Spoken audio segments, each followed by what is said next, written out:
BBC Urdu کے programme سردین میں خوش آمدید. ہمارے لندن اسٹوڈیو سے میں ہوں شفیع نقی جامعی.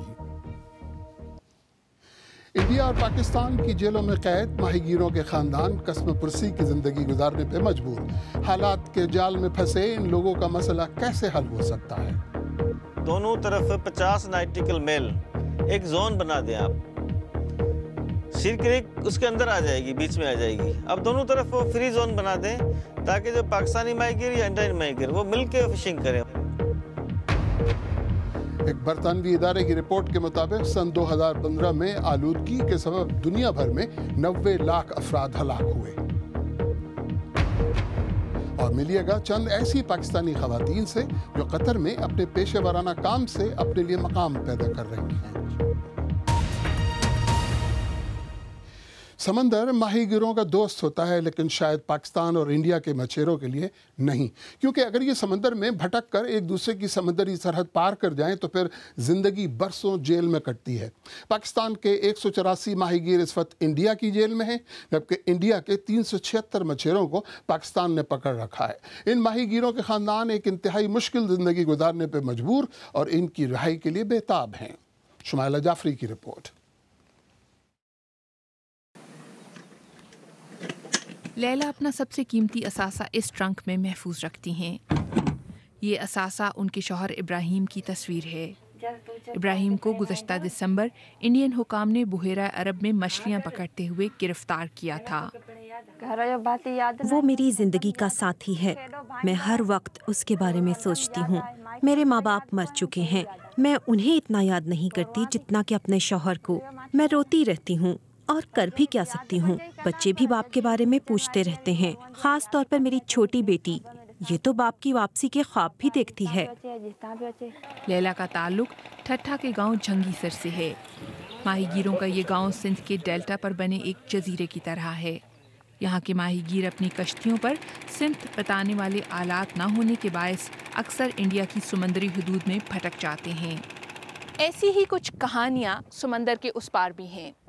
انڈیا کی ریاست گجرات میں ماہی گیروں کی بستیاں ایسی خواتین سے بھری ہوئی ہیں جن کے شوہر اور بیٹے زندہ تو ہیں لیکن کہاں اور کس حال میں ہیں یہ انہیں معلوم نہیں. انڈیا کی ریاست گجرات سے تعلق رکھنے والی ان خواتین کے گھر والے پاکستان کی جیلوں میں ہیں. امرود سولانکی کے شوہر کو جنوری میں 6 اور ماہی گیروں کے ساتھ گرفتار کیا گیا تھا. 10 ماہ میں امرود کو اپنے شوہر کانجی کا صرف ایک خط ہی ملا ہے. میں اکثر سمندر پر آتی ہوں اور اپنے شوہر کے لیے روتی ہوں. میں کہیں اور جا بھی کیسے سکتی ہوں جب میرا گھر والا پاکستان کی جیل میں بند ہے. بچے روتے رہتے ہیں, کبھی تو باپ کو یاد کر کے کھانا بھی نہیں کھاتے. پاکستان میں ماہی گیروں کے حقوق کے لیے کام کرنے والے ادارے ان گرفتاریوں کا خاتمہ چاہتے ہیں. دونوں طرف 50 نائٹیکل میل ایک زون بنا دیں آپ. شیر کریک اس کے اندر آ جائے گی, بیچ میں آ جائے گی. اب دونوں طرف وہ فری زون بنا دیں تاکہ جو پاکستانی ماہی گیر یا انڈین ماہی گیر وہ مل کے فشنگ کریں اس ایریا میں. لیکن اب تک اس مطالبے کی سنوائی نہیں ہو سکی. ماہی گیروں کی بیویاں اور مائیں 2 مختلف ملکوں میں رہ رہی ہیں, لیکن پانی کی طرح ان کے درد کی بھی کوئی سرحد نہیں. ان میں سے بہت سی اس انتظار میں ہیں کہ سمندر کبھی تو ان کے پیاروں کو لوٹائے گا. شمائلہ جعفری, BBC نیوز, جھنگی سر, سندھ. ماہی گیروں کے مسئلے کے حل کے لیے پاکستان اور انڈیا کی جانب سے بنائی گئی مشترکہ عدالتی کمیٹی کے رکن جسٹس ریٹائرڈ ناصر اسلم زاہد سے میں نے بات کی. سب سے پہلے پوچھا کہ اس کمیشن کو بنانے کا مقصد تھا کیا؟ دیکھیں, کمیٹی ایک بنی تھی, اس کو آپ کمیشن بھی کہہ سکتے ہیں. وہ ایک انڈو پاکستان جوڈیشل کمیٹی بنی تھی اور ان کا جو منشور تھا وہ یہی تھا کہ فشرمین کے جو پرابلمس ہیں ان کو سالو کریں, جا کے وزٹ کریں. ہم جا کے ہم دونوں ممالک کے جو مین ایریاز ہیں وہاں جاتے تھے, ان کے جیلز میں جاتے تھے, ان سے ملتے تھے. فشرمین کا میں گجرات بھی گیا ہوں. اقبال حیدر مرحوم صاحب بھی ایک دفعہ میرے ساتھ گئے تھے. ہم لوگ جا کے ہم نے سارے ایریاز دیکھے ہیں. کمیٹی نے ماہی گیروں کے اس مسئلے کو حل کرنے کے لیے دونوں ممالک کو تجاویز دی کیا تھی؟ دیکھیں, ہم نے تو ایک تجویز یہ دی تھی کہ ایک قسم کا پرماننٹ کمیشن ہونا چاہیے. ہم نے تو یہ بھی کہا تھا کہ آپ ایک چھوٹا سا کسی کو ہم میں سے نہیں کسی کو آپ کشتی پہ ہی کر دیں ان سے جن کا تعلق کمپنی سے ہو، شپنگ کمپنی سے ہو، تاکہ جو مسئلہ ہو کوئی پکڑا جائے اس کا وہیں فیصلہ ہو جائے۔ تو جو تجاویز دی گئیں ان میں سے کسی پر کوئی عمل ہوا؟ نہیں، عمل نہیں ہوتا۔ ہم نے تو یہ کہا تھا کہ لسٹیں آپ ایک دوسرے کو پرووائڈ کریں، وہ کوشش تو ہوتی ہے کہ لسٹ پرووائڈ کی جائے۔ دوسرا ہم نے کہا تھا کہ جو آدمی فشرمین ہے جو اپنی سزا مکمل کر لے تو اس کو 1 مہینے کے اندر اندر اس کو ڈپورٹ کر دیا جائے۔ میں نے تو یہ بھی آفر کیا تھا کہ ہم ارینج کر لیں گے کہ اگر آپ آج کہتے ہیں کہ ہمیں 10 کو بھیجنا ہے تو ہم اس کے کرائے کا انتظام کر لیں گے۔ ریل کا ہوگا تو ہم ایک آدمی ساتھ کر لیں گے جو واگا بارڈر لے جائے گا، کیونکہ بائی سی ذرا پرابلم ہوتی ہے۔ بائی سی میں جہاز کا ہوتا ہے، پھر کس جہاز میں جائے گا، تو جنرلی ان کے ساتھ یہ ہوتا ہے جتنے بھی فشرمین ہیں ان کو واگا بارڈر بھیجا جاتا ہے، اور واگا بارڈر سے پھر وہاں تو بہت بڑا پروسیجرل میٹر ہے جس میں انڈین گورنمنٹ سے بات ہوتی ہے۔ پھر انڈین گورنمنٹ کہتی ہے کہ فلاں تاریخ کو بھیجیں، پھر آپ کو ایسے دن بھیجنا پڑتا ہے کہ راستے میں کہیں نہ رکیں، کہیں کہ ان کے پاس ویزا تو ہوتا نہیں، ان کو پھر ہمارا ایک آدمی ہے وہ ساتھ کرتا ہے، پولیس ہوتی ہے، وہ سیدھا لے جا کے واگا بارڈر پہ ان کو ہینڈ اوور کر دیتے ہیں۔ کیا ایسی کوئی صورت ہے کہ اس مسئلے کو مستقل طور پر حل کیا جا سکے؟ دیکھیں، ہم نے تو ہماری رپورٹس ہیں وہ ریکارڈ پہ ہیں، اگر آپ گوگل پہ چلے جائیں تو آپ کو ریکارڈ مل جائیں گے، تو اس کے اندر اندازہ ہو جائے گا۔ ہم نے بہت ساری ریکمنڈیشنز دی ہیں، اور کچھ ریکمنڈیشنز تو فالو ہوتی ہیں، لسٹیں جو ہیں وہ ایک دوسرے کو پرووائڈ کر دیتے ہیں، لیکن اس کے بعد پھر وہ عمل نہیں ہوتا کہ بھئی کسی کو جو ہے وہ اگر اس کی سزا مکمل ہو گئی ہے تو قانون یہ ہے، یہ تو سپریم کورٹ کا انڈیا کا فیصلہ بھی آ چکا ہے، انہوں نے فیصلہ دے کے یہ فیصلہ کیا تھا کہ جو لوگ قیدی ہیں، فشرمین نہیں، جنرلی جتنے بھی قیدی ہیں جن کی سزا مکمل ہو چکی ہے ان کو 1 مہینے کے اندر اندر ان کو ڈپورٹ کر دیا جائے، لیکن اس کے باوجود آپ کی آفیشیل پرابلمز ہیں، پروسیجرز ہیں، اس کے بعد نہیں ہوتا ہے۔ جسٹس ریٹائرڈ ناصر اسلم زاہد۔ اور اب ایک نظر دیگر موضوعات پر۔ برطانوی ادارے دی لانسٹ کے commission on pollution and health کی ایک تحقیق کے مطابق سن 2015 میں ماحولیاتی آلودگی 90 لاکھ افراد کی موت کا سبب بنی۔ یہ ماحولیاتی آلودگی سب سے زیادہ غریب اور ترقی پذیر ممالک کو متاثر کر رہی ہے، جن میں سے بعض ممالک میں تو ماحولیاتی آلودگی 25% اموات کا سبب بن رہی ہے۔ آلودگی سے ہونے والی اموات میں 66% ہلاکتیں فضائی آلودگی کی وجہ سے ہوئی ہیں۔ اینڈرو پلانٹ کی رپورٹ، کاشف قمر کی زبانی۔ ہوا میں موجود خطرناک ذرات سانس کے ذریعے جسم میں داخل ہوتے ہیں، اسی طرح پانی میں موجود آلودگی سے بھی بچنا مشکل ہے۔ کینسر اور دل کے امراض پر ہونے والی ایک تحقیق کے مطابق انسانوں کے بنائے ہوئے کیمیکل سے صرف 2015 میں 9 ملین لوگ ہلاک ہوئے۔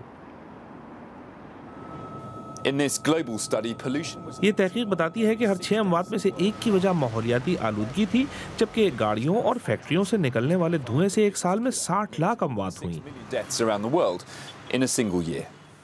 افریقہ کے کچھ ممالک میں ماحولیاتی آلودگی تقریباً 25% اموات کا باعث بن رہی ہے۔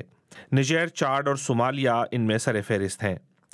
انڈیا میں 24%، جبکہ چین میں 20% اموات کا ذمہ دار آلودگی کو قرار دیا گیا ہے۔ بیجنگ شہر کی اس فوٹیج سے اندازہ لگایا جا سکتا ہے کہ تیز رفتار صنعتی ترقی نے ماحول کو کتنا شدید نقصان پہنچایا ہے۔ 40 تحقیقات پر مشتمل اس مطالعے سے دنیا میں صحت عامہ کی منظرکشی بھی ہوتی ہے۔ بہتری کی مثالیں بھی موجود ہیں، مثلاً بینکاک نے فضائی آلودگی کے خاتمے کے لیے بڑا کام کیا ہے۔ چین بھی کافی کوششیں کر رہا ہے، لیکن ابھی بڑا کام کرنا باقی ہے۔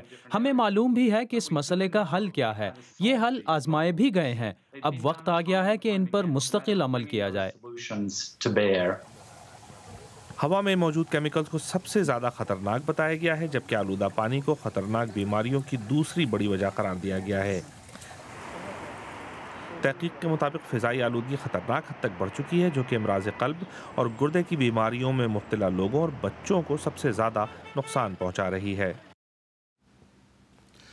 شمالی عراق میں موجود بی بی سی کے نامہ نگار کے مطابق وہاں سرکاری فوج اور کرد جنگجوؤں کے درمیان شدید لڑائی شروع ہو گئی ہے، جس میں بھاری اسلحہ استعمال کیا جا رہا ہے۔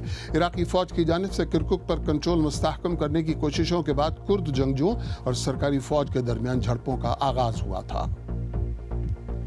امریکہ کے 2 سابق صدور براک اوباما اور جارج بش نے امریکہ کے موجودہ سیاسی ماحول پر تشویش کا اظہار کیا ہے۔ صدر ڈونلڈ ٹرمپ کا نام لیے بغیر براک اوباما نے ووٹر سے اپیل کی کہ خوف اور تقسیم کی سیاست کو مسترد کر دیں، جبکہ جارج بش نے آج کے امریکہ میں موجود تعصب اور ڈرانے دھمکانے پر کڑی تنقید کی۔ یورپی یونین کے رہنما برسلز میں ہونے والے اجلاس میں برطانیہ کے ساتھ بریگزٹ اور مستقبل کے تجارتی معاملات پر مذاکرات کا دوسرا مرحلہ شروع کرنے پر راضی ہو گئے ہیں، لیکن ان کا کہنا ہے کہ اتنا اتفاق رائے نہ ہو سکا کہ جس کی بنیاد پر یہ مذاکرات فوراً شروع کیے جائیں۔ BBC اردو کے پروگرام سیربین میں آگے چل کر دیکھیے گا، قطر میں مقیم چند پاکستانی خواتین اپنے شعبوں میں کارہائے نمایاں انجام دے رہی ہیں، اور پلوں کی تعمیر 3D پرنٹر کے ذریعے، دیکھیے گا ہفتے وار ٹیکنالوجی بلیٹن کلک میں۔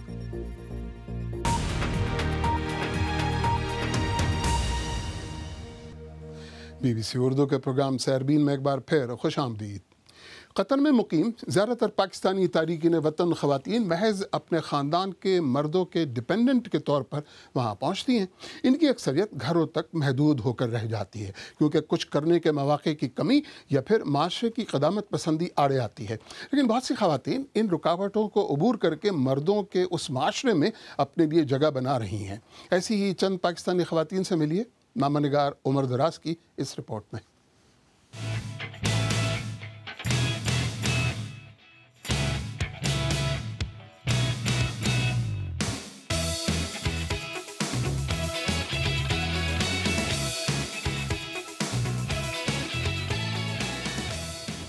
قطر میں مقیم ایوارڈ یافتہ فیشن ڈیزائنرز سعدیہ خباب اور مہنور انصاری اپنے کام کے آغاز ہی سے پذیرائی حاصل کر چکی ہیں۔ قطر کے اندر اور باہر بڑے فیشن شوز حال ہی میں فارغ التحصیل ہونے والی ڈیزائنرز کی دسترس میں ہیں۔ قطر اور پاکستان جیسے قدامت پسند معاشروں سے تعلق رکھنے والی خواتین کو اس پیشے کے انتخاب پر سوالات کا سامنا ضرور کرنا پڑا، تاہم ان کے جوابات وہ اپنے کام سے دے رہی ہیں۔ جب ہم نے ڈیزائن کرنا شروع کیا تو ہمیں ان چیزوں کو دھیان میں رکھنا پڑا کہ ہمارا کلچر کیا ہے، ہماری فیملی ویلیوز کیا ہیں، تو ہم نے ان چیزوں کو اوائڈ کیا کہ ہم زیادہ اسکن نہ دکھائیں اور ایسے کپڑے ہوں جو عربس بھی پہن سکیں، پاکستانی بھی اور امریکنز بھی، ایگزیکٹلی، تو وہ بھی پہن سکیں۔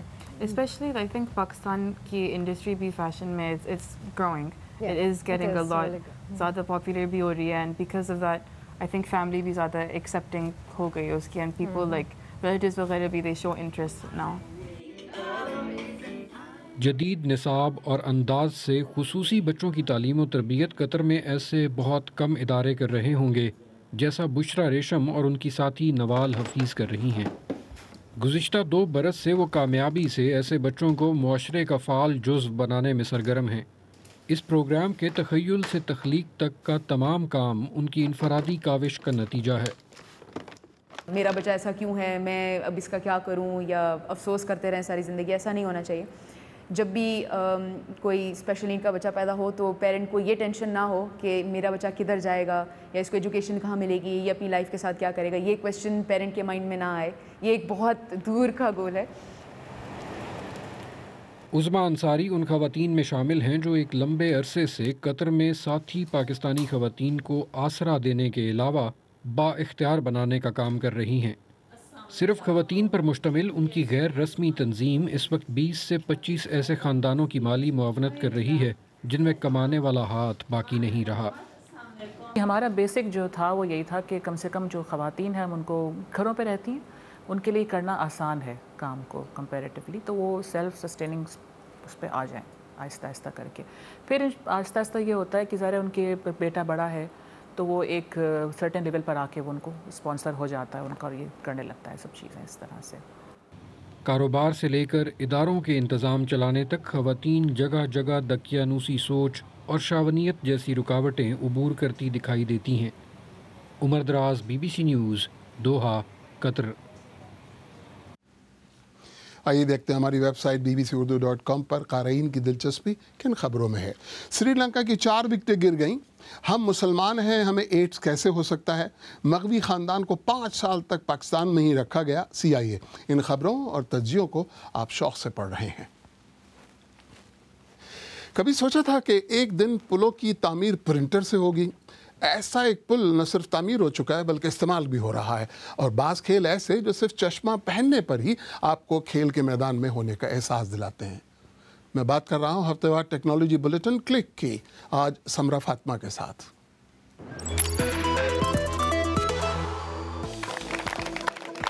یہ ہے 3D پرنٹر سے تیار ہونے والا دنیا کا پہلا پل، جسے نیدرلینڈز میں عام لوگوں کے استعمال کے لیے کھولا گیا ہے۔ 8 میٹر لمبائی والا یہ پل کنکریٹ کی 800 پرتوں سے تیار کیا گیا ہے۔ اس کے ڈیزائنروں کا کہنا ہے کہ 3D ٹیکنالوجی سے تعمیر روایتی طریقوں سے سستی ہے اور اس میں کم وقت بھی لگتا ہے۔ حالانکہ یہ اتنا مضبوط ہے کہ 40 ٹرکوں کا وزن اٹھا سکے، لیکن فی الحال اسے صرف سائیکل سواروں کے لیے ہی کھولا گیا ہے۔ اور کچھ اس انداز میں بھاری بھرکم روبوٹس نے لڑائی کا کھیل کھیلا۔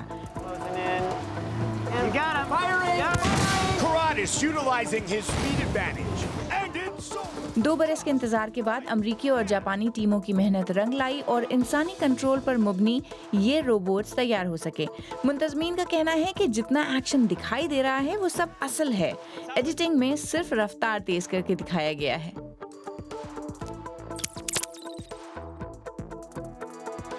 ٹوکیو پیرالمپک کھیلوں کے آرگنائزرز کا خیال ہے کہ ورچوئل ریالٹی کی مدد سے وہ لوگوں کو 2020 میں ہونے والے کھیلوں میں آنے کے لیے تیار کر سکتے ہیں۔ عام لوگوں کو متوجہ کرنے کے علاوہ پیرالمپک ٹریننگ کے لیے بھی ورچوئل ریالٹی ڈیوائسز کا استعمال ہو رہا ہے۔ اسے اب تک تقریباً 3000 لوگ آزما چکے ہیں، اور اب اس تجربے کو شاپنگ سینٹرز اور کھیل کود کی جگہوں تک لے جانے کے بارے میں بھی سوچا جا رہا ہے۔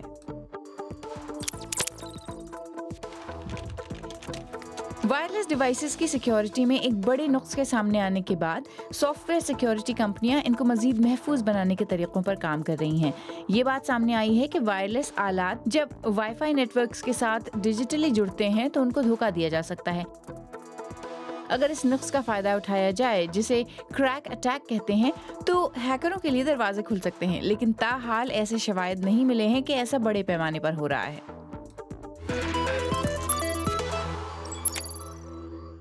اس کے ساتھ ہی صاحب نے اختتام کو پہنچا۔ مجھے پوری ٹیم سمیت اجازت دیجیے، خدا حافظ۔